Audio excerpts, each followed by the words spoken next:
মসজিদ, কোরআন, বাড়ি গাড়ি সব কিছু পুড়িয়ে জ্বালিয়ে দেয়, মুসলিমদের উপরে নির্মম অত্যাচার চলে শুধুমাত্র পুজোর চাঁদাকে ইস্যু করে। আপনি চিন্তা করে দেখেন ফটিকছড়ায় নির্মম অত্যাচার চলে মুসলিমদের উপরে। তো এই বিষয়ে কথা বলার আগে আপনি স্থানীয় মহিলার কথাগুলি শুনে নেন। ওনার বাড়ি গাড়ি সব কিছু জ্বালিয়ে দেয়, কথাগুলি শুনেন। আমরা দৌড়াইয়া ওই 3 কিলোমিটার দৌড়াই নিয়ে আমি আরেক হিন্দু বাড়ি গিয়ে আমি প্রাণ আশ্রয় লইছি। সব হিন্দু খারাপ নাই, সব হিন্দু খারাপ নাই। আর একটা কথা মনে রাখবেন, যদি ফটিকছড়ার সকল হিন্দুরা খারাপ হতো তাহলে সংখ্যালঘু মুসলিমরা ওই অঞ্চলে বসবাসই করতে পারতো না। এই মহিলা নিজে বলতেছে যে যখন হামলাকারীরা, দাঙ্গাবাজরা যখন তাদের উপরে অত্যাচার চালায়, মসজিদ ভাঙচুর করে, তখন তারা নিজেদের জীবন বাঁচানোর জন্য হিন্দু বাড়িতে গিয়ে আশ্রয় নেয় আর হিন্দুরা তাদেরকে আশ্রয় দেয়। তার মানে ফটিকছড়ার সকল হিন্দুরা খারাপ না, আর ভারতবর্ষের সকল হিন্দুরা যদি খারাপ হতো তাহলে আমরা বসবাসই করতে পারতাম না।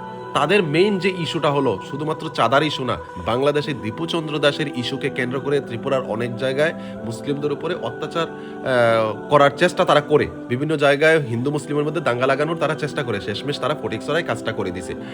তো বাংলাদেশে যদি সকল মুসলিমরা খারাপ হতো তাহলে বাংলাদেশে সংখ্যালঘু হিন্দুরা বসবাসই করতে পারতো না। যেই অঞ্চলে খারাপ লোক আছে তাদেরকে আপনারা গণতে পারবেন, হাতে গণতে পারবেন। ফটিকছড়ায় অল্প কয়েকজন দাঙ্গাবাজ গিয়ে এই পুরো গ্রামটাকে জ্বালিয়ে দেয়। তার মানে হিন্দু মুসলিম কোনো জাতির মধ্যেই সবাই খারাপ না, হাতে গোনা কয়েকজন খারাপ। তো এই বিষয়ে আমাদেরকে একটু সতর্ক থাকতে হবে।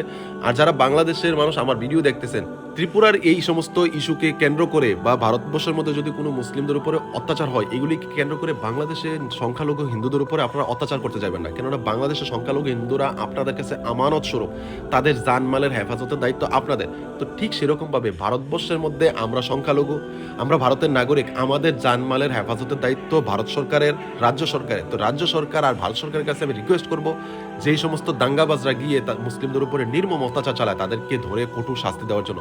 তো আপনাদের মতামত অবশ্যই কমেন্ট সেকশনে লিখবেন।